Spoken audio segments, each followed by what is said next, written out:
এক অজানা ভাইরাস মুহূর্তে ছড়িয়ে পড়েছে পুরো বিশ্বে। রক্তপিপাসু জম্বিরা গ্রাস করেছে সভ্যতাটাকে। শহরগুলো পরিণত হয়েছে এক একটি মৃত্যুকূপে। বেঁচে থাকার লড়াই যারা টিকে আছে তাদের একমাত্র লক্ষ্য সার্ভাইভ করা। তারা প্রতিটি মুহূর্তে ভয়ঙ্কর জম্বিদের হাত থেকে পালানোর চেষ্টা করছে। এই দুঃস্বপ্ন থেকে মুক্তির পথ কি আদৌ আছে, নাকি পুরো মানবজাতি ধ্বংস হয়ে যাবে? তৈরি হন এক ভয়ঙ্কর দুনিয়ায় প্রবেশ করার জন্য। হ্যালো সবাইকে, আমি অমিত, আর আপনারা দেখছেন সিনেমেটিক জার্নি। আর কোনো কথা না বাড়িয়ে শুরু করছি আজকের সিনেমা সাইলেন্ট জোন। সিনেমার শুরুতে আমাদেরকে একটি ভাইরাসের ব্যাপারে দেখানো হয়, যার সংক্রমণে মানুষজন নিজেদের উপরে নিয়ন্ত্রণ হারাতে থাকে। ধীরে ধীরে পৃথিবীতে ভাইরাসটি ছড়িয়ে পড়েছে। এই ভাইরাসটি সংক্রমণের 2 মিনিটের মধ্যেই মানুষদের জম্বিতে পরিণত করে ফেলে। তারপর আমাদের একটি পরিবারকে দেখানো হয়, যেখানে একটি মহিলা তার 2 বাচ্চাকে নিয়ে থাকতো। বাচ্চা ছেলেটি বসে টিভিতে খুব আনন্দ নিয়ে কার্টুন দেখছিল। বর্তমানের এই অবস্থায় ছেলেটির মা তার বোনের বাড়িতে যাওয়ার জন্য ব্যাগ গোছাচ্ছিল। যাওয়ার আগে বাচ্চারা তার বাবার সাথে কথা বলে। তাদের বাবা দ্রুতই তাদের কাছে আসবে বলে তাদেরকে জানায়। আসলে মহিলাটির হাজবেন্ড একজন পুলিশের পাইলট, তাই সে এখন তার পরিবারের কাছে আসতে পারছিল না। তারপর মহিলাটি তার বাচ্চাদের নিয়ে বাইরে যাওয়ার সময় ওপর থেকে কিছু শব্দ আসতে থাকে। মনে হচ্ছিল যেন ঘরের ভেতর কেউ ঢুকে পড়েছে। তাই মহিলাটি দ্রুত বাচ্চাদের নিয়ে গাড়ির কাছে চলে আসে। তাদের ঘরে একটি জম্বি ঢুকে পড়েছিল। মহিলাটি গাড়ির ভেতর ঢোকার আগেই জম্বিটি তার উপর আক্রমণ করে দেয়। জম্বিটি 2টি বাচ্চার মধ্যে একজনকে মেরে ফেলে, কিন্তু এভি নামের বাচ্চাটি গাড়ির নিচে লুকিয়ে পড়ে। জম্বিটি এভিকে দেখতে না পেয়ে সেখান থেকে চলে যায়, কিন্তু এভি নিজের চোখের সামনে তার মা এবং ভাইকে মারা যেতে দেখে প্রচন্ড কষ্ট পায়। এভি যখনই গাড়ি থেকে বাইরে আসার চেষ্টা করে তখন তার মা জম্বি হয়ে যায় এবং তাকে মারার জন্য সামনে আসতে থাকে। তখনই সেখানে ম্যাক্স নামে একজন আর্মি সদস্য এসে তাকে বাঁচিয়ে ফেলে। ম্যাক্স এভিকে ভয় পেতে না করে এবং তার বুকে জড়িয়ে নেয়। তখনই এভির ছোট ভাইটিও জম্বি হয়ে যায়। ম্যাক্স তখন এভিকে কানে হাত দিয়ে চোখ বন্ধ করতে বলে তার ভাইকে গুলি করে দেয়, কারণ এটা ছাড়া আর কিছুই করার ছিল না। আর এইভাবে দেখতে দেখতে 10 বছর পার হয়ে যায়। বর্তমানে জম্বি ভাইরাসের সংক্রমণের কারণে পুরো পৃথিবী ধ্বংসস্তূপে পরিণত হয়ে গিয়েছিল। পৃথিবী থেকে জম্বি ভাইরাস শেষ করা না গেলেও মানুষের অস্তিত্ব প্রায় শেষ হয়ে গিয়েছিল। কেবলমাত্র কিছু সংখ্যক মানুষ বেঁচে আছে। যে কজন মানুষ পৃথিবীতে অবশিষ্ট ছিল তারা লুকিয়ে থেকে এখন নিজেদের প্রাণ বাঁচানোর চেষ্টা করে যাচ্ছে। তাদের মধ্যে এবি এবং ম্যাক্সও ছিল। এবি অনেকটাই বড় হয়ে গিয়েছে। যেহেতু ম্যাক্স একজন সৈনিক ছিল, তাই সে এভিকে কিভাবে জম্বিদের সাথে লড়াই করে পৃথিবীতে টিকে থাকতে হবে এবং নিজের জন্য শিকার করতে হবে সে ব্যাপারে ট্রেন করছিল। তাই এভির নিশানা কতটা নিখুঁত ম্যাক্স তা পরীক্ষা করার জন্য তাকে একটি শিকার করতে বলে। এবি খুব সহজে জন্তুটাকে শিকার করে ফেলে।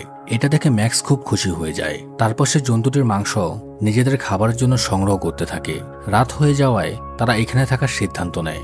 ম্যাক্স তখন একটা ম্যাপ দেখে বুঝে নেয় তারা এখন কোথায় আছে এবং পরবর্তীতে তারা কোথায় যাবে। তারপর ম্যাক্স চারদিকে তালার জাল বিছিয়ে দেয়, যাতে কোনো জম্বি এখানে আসলে সে শব্দ শুনতে পায়। তার পাতা ফাঁদটি কাজে লেগে যায়, কারণ রাতে যখন ম্যাক্স ঘুমিয়েছিল তখন সে একটি শব্দ শুনতে পায়। সে চুপচাপ বাইরে আসে।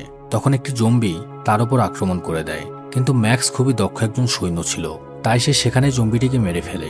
তখন সে এভিকে বলে এখানে আরো জম্বি আসতে পারে, তাই আমাদেরকে এখান থেকে চলে যেতে হবে। তারপর তারা তাদের জিনিসপত্র এবং ঘোড়া দুটিকে নিয়ে সামনে এগোতে থাকে। হঠাৎ তারা গুলির শব্দ শুনতে পায়। ম্যাক্স তখন সেখানে একটি গাড়ি দেখতে পায়, যেখানে কিছু মানুষও ছিল। লোকগুলো যাতে তাদেরকে আক্রমণ না করে তাই এভি তাদের উপর বন্দুক তাক করে, কিন্তু তখনই তাদের উপর একটি জম্বি আক্রমণ করে। ম্যাক্স এভিকে নিষেধ করার পরেও সে জম্বিটিকে গুলি করে দেয়, কিন্তু নিশানা ভুল হওয়ার কারণে গুলিটি সেই ভালো লোকটির গায়ে গিয়ে লাগে। এসব দেখে ম্যাক্স অনেক রেগে যায় এবং সে এভিকে বলতে থাকে আমি মানা করার পরেও তুমি কেন গুলি করেছ?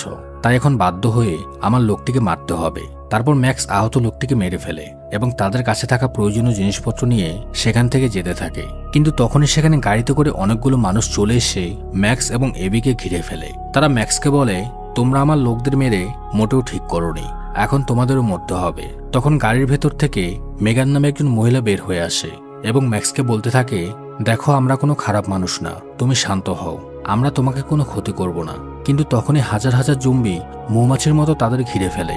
তখন ম্যাক্স এবং বাকি লোকজন মিলে জম্বিগুলোকে মারতে শুরু করে, কিন্তু জম্বিগুলোকে মেরে যেন কোনোভাবেই শেষ হচ্ছিল না, কারণ তারা সংখ্যায় অনেক বেশি ছিল। সেখানে আমরা জম্বি এবং মানুষগুলোর মধ্যে দারুণ একটা লড়াই দেখতে পাই। এই লড়াই ম্যাক্স, এবি, মেগান এবং তার হাজব্যান্ড জেমস গাড়িতে করে সেখান থেকে পালিয়ে যেতে পারলেও বাকি সব লোকজন সেখানেই মারা যায়। রাস্তায় ম্যাক্স মেগানকে জিজ্ঞেস করে তোমরা কে, কোথা থেকে এসেছো? এবং এখানে কি করছিলে? তখন মেগান বলে, এখান থেকে কিছুদিনের দূরত্বে একটা কলোনি আছে যেখানে মানুষরা বসবাস করে এবং সেখানে প্রয়োজনীয় সবকিছুই আছে। আর অল্প কিছুদিনের মধ্যেই আমার সন্তান পৃথিবীতে আসতে চলেছে, তাই আমি সেখানে যেতে চাই যাতে আমি আমার সন্তানের সাথে থাকতে পারি আর আমার সন্তান বাকি মানুষদের সাথে ভালোভাবে বাঁচতে পারে। কিন্তু আমাদের সাথে আসা সবাই মারা গেছে। তখন ম্যাক্স তাকে বলে, এখানে কোনো কলোনি নেই। আমি 10 বছর ধরে এখানে ঘুরে বেড়াচ্ছি, কিন্তু আজ পর্যন্ত কোনো মানুষ দেখতে পাইনি। তখন তাদের গাড়িটি নষ্ট হয়ে যায়, তাই সবাই হেঁটে চলতে শুরু করে। তারপর তারা একটি সোসাইটিতে চলে আসে। হ্যালো এভরিওয়ান, মোস্ট পেটে আমার অভিজ্ঞতা আসলেই দারুণ। এখানে বিনোদনের দুনিয়া একদম অন্যরকম। আমার সবচেয়ে পছন্দের গেম হলো টিঙ্কু। এর মজাটা বলে আপনাদের সারপ্রাইজ নষ্ট করতে চাই না। ট্রাস্ট মি, এটি আপনাকে দেবে নতুন এক অভিজ্ঞতা। আপনি যদি গেমিং পছন্দ করেন তাহলে মোস্ট পেটে রয়েছে দারুণ সব ইন্টারঅ্যাক্টিভ গেম। এখানে পাবেন লোভনীয় রিওয়ার্ড ও আকর্ষণীয় সুযোগ। মোস্ট পেটে রয়েছে বিকাশ, নগদ, রকেট উপায় এবং অন্যান্য পেমেন্ট অপশন যা দিয়ে সহজে লেনদেন করা যায়। সঙ্গে আছে 24 ঘন্টা 7 দিন কাস্টমার সাপোর্ট। এই প্ল্যাটফর্মে লাইভ ইভেন্ট স্ট্রিমিং দেখার সুযোগ রয়েছে। নিচের প্রোমো কোডটি ব্যবহার করে রেজিস্ট্রেশন করুন এবং প্রথম ডিপোজিটে পেয়ে যান বিশেষ অফার ও free spin. Don't miss this exciting opportunity. যেখানে অনেক বড় বড় বিল্ডিং ছিল, কিন্তু এই জায়গাটি পুরোপুরি ধ্বংস হয়ে গিয়েছিল। কোনো মানুষের অস্তিত্ব ছিল না এখানে। তাই তারা রাতে এখানে থাকার সিদ্ধান্ত নেয়। রাতে ম্যাক্স একটি ম্যাপ দেখিয়ে জেমস এবং মেগানকে বলে, এই নদীর কিনার দিয়ে সামনে গেলেই হতে পারে মানুষের কলোনি তোমরা পেয়ে যাবে। মেগান তখন বলে, তোমাদেরও আমাদের সাথে যাওয়া উচিত। আমার মনে হয় সেখানে সত্যিই কোনো কলোনি আছে যেখানে তোমরাও সুরক্ষিত থাকতে পারবে। কিন্তু ম্যাক্স তখন বলে, দেখো, আমার মনে হয় সেখানে এসব কিছুই নেই। আর যদি যেতে হয় তোমরা যেতে পারো, আমি সেখানে যেতে পারবো না। তখন এবিগেল ম্যাক্সকে বোঝায় যে আমাদের তাদের সাথে যাওয়া উচিত। হতে পারে সেখানে আসলেই কোনো কলোনি রয়েছে। ম্যাক্স তখন রেগে গিয়ে এবির উপর চিল্লাতে থাকে এবং বলে, তোমার বোকামির কারণে আজকে আমরা এই দুজনের সাথে ফেঁসে গিয়েছি। কিন্তু তবুও ম্যাক্স এবির কথায় রাজি হয়ে যায়, কারণ সে তাকে মেয়ের মতোই ভালোবাসে। সকালে তারা এখান থেকে যাওয়ার জন্য প্রস্তুতি নিচ্ছিল। তখন এবির উপর একটি জম্বি এসে আক্রমণ করে, কিন্তু ম্যাক্স যেহেতু এবিকে খুব ভালোভাবে ট্রেন করেছিল তাই সে জম্বিটাকে বিল্ডিং এর থেকে নিচে ফেলে দেয়। তারপর তারা এই বিল্ডিং থেকে বের হয়ে পড়ে, কারণ এখানে যতগুলো জম্বি ছিল সবগুলো অনেক চালাক প্রকৃতির ছিল। তাদের সঙ্গীরা কোথায় মারা গিয়েছে তারা তা বুঝতে পারত এবং মানুষের গন্ধের সাহায্যে তারা তাদের পিছু নিতে পারত। তাদের মধ্যে থাকা একটি জম্বি বিল্ডিং এর ভেতর ঢোকার সময় ছাদের মধ্যে পা লেগে বোম ব্লাস্ট হয়ে মারা যায়। রাতের বেলা যখন তারা সেই বিল্ডিং এ ছিল তখন সেখানে সে ল্যান্ডমাইনটি ম্যাক্সই লাগিয়েছিল। ম্যাক্স এবং সবাই ততক্ষণে সে সোসাইটি থেকে অনেকটা দূরে চলে এসেছিল, কিন্তু সে কলোনি পর্যন্ত পৌঁছাতে এখনো আরো 7 দিন সময় লাগবে, যা কিনা তাদের জন্য খুবই ঝুঁকিপূর্ণ হতে পারে। কিছু দূর যাওয়ার পর এবি ম্যাক্সকে বলে, এই জায়গাটি আমি চিনি। কাছে একটি এয়ারপোর্ট আছে যেখানে আমার বাবা কাজ করত। হতে পারে আমরা সেখানে গেলে একটি প্লেন পেতে পারি, যেটা দিয়ে আমরা খুব সহজেই সেখানে পৌঁছতে পারবো। কিন্তু ম্যাক্স বলে, আমরা এয়ারপোর্টে যাওয়ার পর যদি জম্বিরা এসে আমাদেরকে ঘিরে ফেলে তাহলে সেখান থেকে বের হওয়ার দ্বিতীয় আর কোনো রাস্তা থাকবে না। তখন আমাদের জম্বিদের সাথে লড়াই করতে হবে, আর এতে আমরা বড় বিপদে পড়তে পারি। আর সেখানে এতদিন পর প্লেন না থাকার সম্ভাবনাই বেশি। কিন্তু এবি তাকে জানায়, অন্তত আমাদের একবার চেষ্টা করে দেখা উচিত। আমরা এই ঝুঁকিটা নেওয়ার পর যদি আমাদের প্ল্যানটা সাকসেস হয়ে যায় তাহলে আমরা বেঁচে যাব। তিনজনই একমত হওয়ায় ম্যাক্সের অনিচ্ছা থাকা সত্ত্বেও সে রাজি হয়ে যায়। তারপর তারা এয়ারপোর্টে চলে আসে, কিন্তু সেখানে কোনো প্লেন ছিল না। ম্যাক্স বলে, আমি আগেই বলেছিলাম, এখন আমাদের সমস্ত পরিশ্রম ব্যর্থ হয়ে গেল। তখনই এবি সেখানে একটি গ্যারেজের ভেতর একটি প্লেন দেখতে পায়। প্লেনটি পেয়ে সবাই অনেক খুশি হয়ে যায়, কিন্তু এরোপ্লেনটি নষ্ট ছিল। তাই জেমস প্লেনটি ঠিক করার জন্য কাজে লেগে যায়, কারণ সে একজন মেকানিক ছিল। যতক্ষণ তারা প্লেনটি ঠিক করবে ততক্ষণ ম্যাক্স এবং এবি পাহারা দেওয়ার জন্য উপরে চলে আসে। কিছুক্ষণ পর ম্যাক্স অনেকগুলো জম্বিকে সেখানে আসতে দেখতে পায়। জম্বিগুলো কয়েক মিনিটের মধ্যেই এখানে চলে আসবে। ম্যাক্স এবং এবি দৌড়ে নিচে এসে দ্রুত প্লেনটি ঠিক করতে বলে, নয়তো তারা এখানেই মারা যাবে, কারণ জম্বিগুলো যেদিক দিয়ে আসছে সেদিকে রানওয়ে ছিল। তাই তারা দ্রুত প্লেন ঠিক করে সেখান থেকে যেতে শুরু করে। ততক্ষণে জম্বিগুলো সেখানে চলে আসে। অনেক কষ্টের পর জম্বিগুলো তাদের আক্রমণ করার আগেই তারা এখান থেকে চলে যায়। তারা সবাই অনেক খুশি হয়ে যায়, কিন্তু তাদের ভাগ্য অতটাও ভালো ছিল না। কিছু দূর যাওয়ার পর তাদের প্লেনটা ক্র্যাশ করে, কিন্তু সৌভাগ্যবশত প্লেনটি গাছে গিয়ে পড়ার কারণে তাদের কারোরই তেমন কোনো ক্ষতি হয় না। কিন্তু প্লেনে করে আসায় তাদের 4 দিনের দূরত্ব কমে যায়। এখন তাদের কলোনি পর্যন্ত যেতে মাত্র 2 দিনের পথ পাড়ি দিতে হবে। তাই তারা আবার পায়ে হেঁটে যেতে শুরু করে। রাতে মেগান ম্যাক্সকে ধন্যবাদ জানাতে এসে বলে, তুমি যদি না থাকতে তাহলে এতক্ষণে আমরা মারা যেতাম। আমাকে আরেকটি শেষ উপকার করো, যদি আমার কিছু হয়ে যায় আমার বাচ্চার খেয়াল তুমি রাখবে। এবির মতো আদর দিয়ে তুমি তাকে বড় করবে, আমাকে কথা দাও। তখন ম্যাক্সও তাকে কথা দেয় যে তার সন্তানকে সে দেখে রাখবে। এইদিকে যখন তারা কথা বলছিল তখন জেমস একটি জায়গায় লুকিয়ে পড়ে। তার শরীর কাঁপতে থাকে। আসলে জেমসকে একটি জম্বি কামড়ে দিয়েছিল, তাই জেমস নিজেকে গুলি করতে চায় যাতে সে মেগানের কোনো ক্ষতি না করতে পারে। কিন্তু সে তখন জম্বিতে পরিণত হয়নি, কারণ তার শরীরের ইমিউন সিস্টেম ভালো ছিল। তাই জম্বি হতে আরো কিছু সময় লাগতে পারে। তাই সে নিজেকে না মেরে সবার কাছে চলে আসে। পরের দিন যখন তারা আবার পথ চলতে শুরু করে তখন জেমসের চলাফেরা দেখে ম্যাক্সের কাছে অদ্ভুত লাগে। জেমস ইনফেক্টেড, ম্যাক্স তা বুঝে যায়। তাই ম্যাক্স তাকে এক পাশে নিয়ে এসে বলো তুমি কি নিজের ইচ্ছা মরবে নাকি আমি তোমাকে মেরে ফেলবো? তখন জেমস বলে এর প্রয়োজন হবে না, যখন সময় হবে তখন আমি নিজেকে মেরে ফেলবো। ম্যাক্স তখন বলে ঠিক আছে, তোমার কথাই রইল, কিন্তু যদি তুমি জম্বি হয়ে যাও তাহলে তুমি সব থেকে বেশি যার সাথে থাকো মানে মেগান, সবার আগে তুমি তার জীবনে নিবে। তাই তুমি ভেবে দেখো তুমি কি করতে চাও, কারণ জম্বি হওয়ার পর তুমি বুঝতে পারবে না যে সেটা মেগান আর তার পেটে তোমার বাচ্চা। তাই সিদ্ধান্তটি দ্রুত নিয়ে ফেলো। তারপর কিছু দূর যাওয়ার পর তারা একটি ঘর দেখতে পায় যেখানে লাইট জ্বলছিল। মনে হচ্ছিল সেখানে কেউ আছে। আর তখনই ভেতর থেকে শব্দ আসে, তোমাদের অস্ত্র ফেলে দাও, নয়তো সবাইকে গুলি করে মেরে ফেলা হবে।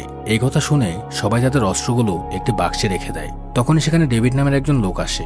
ডেভিড সবাইকে ঘরের ভেতর নিয়ে আসে এবং বলে আমি দুঃখিত, আমি মনে করেছিলাম তোমরা চোর, তাই তোমাদের সাথে এমন ব্যবহার করেছি। আমি একজন সায়েন্টিস্ট, আমি এখানে একাই থাকি। আমি চাইলে এখান থেকে যেতে পারতাম, কিন্তু এমন জায়গায় আমার রিচার্জ করতে সুবিধা হয়। ম্যাক্স ডেভিডের ঘরে একটি ল্যাপটপ দেখতে পায়। তার কাছে থাকা পেনড্রাইভটি সে কানেক্ট করে। সেখানে আমরা দেখতে পাই ম্যাক্সের একটি ওয়াইফ ছিল যে কিনা তখন প্রেগনেন্ট ছিল। আসলে ম্যাক্সের স্ত্রী জম্বিদের হাতে প্রেগনেন্ট অবস্থায় মারা যায়, তাই সে তার স্ত্রীর ছবি দেখছিল এবং তার অতীতের স্মৃতি মনে করে কান্না করছিল। তারপর ডেভিড সবাইকে জুস খেতে দেয়। ডেভিড তখন তাদেরকে বলে একদিক থেকে ভাইরাসটি খুবই খারাপ, কারণ ভাইরাস সব মানুষদেরকে জম্বি বানিয়ে দিয়েছে। আবার অন্যদিকে ভাইরাসটি মানুষদেরকে আপগ্রেড করেছে, যেমন দুর্বল মানুষ জম্বি হয়ে মারা যাবে, কিন্তু যে শক্তিশালী সে বেঁচে থাকবে। ডেভিডের এই কথা শুনে সবার কাছে একটু অদ্ভুত মনে হয়। তার কথা শুনে সবার মনে হচ্ছিল এই ভাইরাসটি বাতাসের সাথে সেই ছড়িয়ে দিয়েছে। আর কিছু চিন্তা করার আগেই সবাই অজ্ঞান হয়ে যায়, শুধু জেমস বাদে, কারণ সে জুসটি খায়নি। ডেভিড জুসের মধ্যে নেশাজাতীয় ওষুধ মিশিয়ে দিয়েছিল। জেমসের ভেতর সেই ইনফেকশন তখন খুব দ্রুত ছড়াচ্ছিল। তখন জেমস ডেভিডকে আক্রমণ করতে আসে, কিন্তু ডেভিডের কাছে একটি ডিভাইস ছিল যেটা দিয়ে একটি সিকোয়েন্সের মতো বের হয়, তাই জেমস তাকে আক্রমণ করতে পারে না। ডেভিড বলে আমি 10 বছর পরিশ্রম করে এই ডিভাইসটি বানিয়েছি, যেটার মাধ্যমে আমি পৃথিবীর যে কোনো জায়গায় যেতে পারবো, কোনো জম্বি আমাকে আক্রমণ করতে পারবে না। যেহেতু এই ডিভাইসটি তোমার উপর কাজ করেছে, তার মানে তুমিও ভাইরাসে আক্রান্ত। তারপর ডেভিড সবাইকে বেঁধে ফেলে এবং সবাইকে জিজ্ঞেস করে তোমরা কি আমার ওয়াইফের সাথে দেখা করতে চাও? তারপর সে তার ওয়াইফকে সেখানে নিয়ে আসে, যে কিনা একটা জম্বি ছিল। তার ওয়াইফের ক্ষুধা মেটানোর জন্যই মানুষদেরকে ধরত। আর এবার সে 4টা শিকার পেয়ে গিয়েছিল।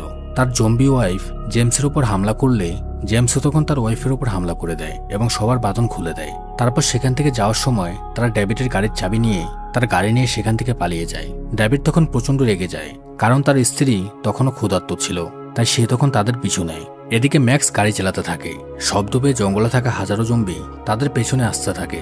দ্রুত গাড়ি চালিয়ে তারা কলোনির দিকে যাচ্ছিল। তখন রাস্তায় পড়ে থাকা একটি গাছের কারণে তাদের গাড়ি থেকে বের হয়ে যেতে হয়। জম্বিগুলো তাদেরকে চারদিক থেকে ঘিরে ফেলে। মনে হচ্ছিল তারা সবাই এখানেই মারা যাবে। তখন জেমস তাদেরকে বলে তোমরা সবাই এখান থেকে চলে যাও, কারণ আমি এমনিতেও কিছুক্ষণের মধ্যে জম্বি হয়ে যাব। কিন্তু মেগান তখন জেমসকে ছেড়ে যেতে চাইছিল না।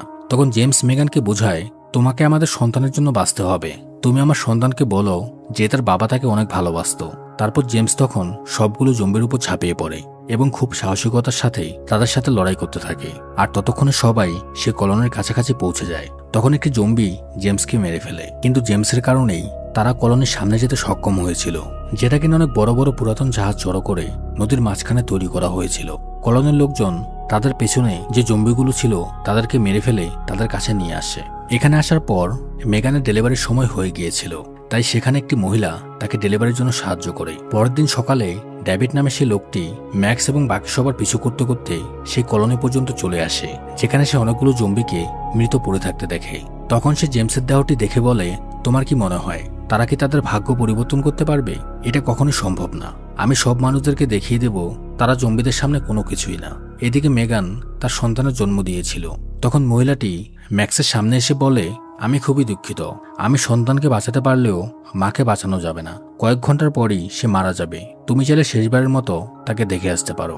ম্যাক্স মেগানের সাথে দেখা করতে গেলে মেগান তাকে বলে তুমি আমাকে যে কথা দিয়েছিলে সেটা মনে আছে তো? এখন সময় এসে গেছে তোমার ওয়াদা পালন করার। ম্যাক্সও তখন ইমোশনাল হয়ে বাচ্চাটিকে কুলে তুলে নেয়, কারণ ম্যাক্সের ওয়াইফ এবং তার অনাগত সন্তানকেও জম্বিগুলো মেরে ফেলেছিল। এদিকে ডেভিড তার ডিভাইস দিয়ে অ্যাটাক করে সব জম্বিগুলোকে কলোনির ভেতর নিয়ে আসে। জম্বিগুলো ভেতরে চলে আসায় সব মানুষ এদিক ওদিক ছুটতে শুরু করে। জম্বিগুলো এক এক করে সব মানুষদের উপর আক্রমণ শুরু করে। কলোনির সবাই জানতো আজ নয়তো কাল জম্বিরা এখানে চলে আসবে, তাই তারা সেখানে থাকা টানেলের ভেতর দিয়ে যেতে শুরু করে, যা কিনা নদীর ভেতর দিয়ে দূরে একটি দ্বীপে গিয়ে শেষ হয়। আসলে এই টানেলটি বহু বছর আগে বাঁধ তৈরি করার জন্য করা হয়েছিল। সে বাঁধটির কাজ সম্পূর্ণ হয়নি, কিন্তু সুড়ঙ্গটি সেখানে রয়ে গিয়েছিল। ম্যাক্স জম্বিগুলোকে মারার সময় একটি জম্বি এসে তাকে নিচে ফেলে দেয়। তখন ডেভিড সব জম্বিগুলোকে তার দিকে অ্যাটেন্ড করে ম্যাক্সের দিকে নিয়ে আসে। ম্যাক্স তখন নিজের জীবন বাঁচানোর জন্য ডেভিডের সেই ডিভাইসটি নষ্ট করে দেয়, যার ফলে সেই জম্বিগুলো ডেভিডকে খুব মজা করে খেতে থাকে। এবি এখান থেকে পালানোর সময় একটি জম্বি তার উপর আক্রমণ করে দেয়। তখনই তার চোখ সে জম্বিটার ব্রেসলেটের উপর পড়ে। সে দেখতে পায় ব্রেসলেটের উপর এবিগেল লেখা ছিল। এমন একটি ব্রেসলেট সে তার বাবাকে দিয়েছিল, তার মানে এটাই তার বাবা। সে এখন জম্বিতে পরিণত হয়ে গিয়েছে। জম্বিটি যখন ম্যাক্সকে মেরে ফেলতে নেয়, তখন নিজের অনিচ্ছা থাকা সত্ত্বেও এবি তার জম্বি বাবাকে মেরে ফেলে। তারপর তারা সবাই কলোনি থেকে বাইরে চলে আসার পর সেখানে বুম ব্লাস্ট করে পুরো জায়গাটা উড়িয়ে দেয়। কলোনিটি ধ্বংস হয়ে যাওয়ার পর সবাই অনেক চিন্তায় পড়ে যায়। তখন ম্যাক্স তাদেরকে চিন্তা করতে বারণ করে এবং সবাইকে বলে, আমরা এখন নদীর কিনার দিয়ে সামনে গিয়ে যাব, আমরা সেখানে নতুন কোনো কলোনি পেয়ে যেতে পারি। এই কথা শুনে সবাই খুশি হয়ে যায়, কারণ তাদের অন্ধকার জীবনে ম্যাক্স এখন নতুন আলো হয়ে এসেছিল। কিছু দূর যাওয়ার পর তারা একটি আইল্যান্ড পেয়ে যায়, আর সৌভাগ্যবশত সেখানে কোনো জম্বি ছিল না। এখন সবাই শান্তিতে এই আইল্যান্ডে বসবাস করতে পারবে। আর এই দেশের সাথেই সিনেমাটি এখানে শেষ হয়ে যায়। ভিডিওটি ভালো লাগলে অবশ্যই লাইক দিয়ে আমাদের চ্যানেলটি সাবস্ক্রাইব করে দিন। আর এই ধরনের আরও রোমাঞ্চকর ভিডিও পেতে চাইলে আমাদের চ্যানেলটি ঘুরে আসতে পারেন। ধন্যবাদ, দেখা হচ্ছে পরের ভিডিওতে।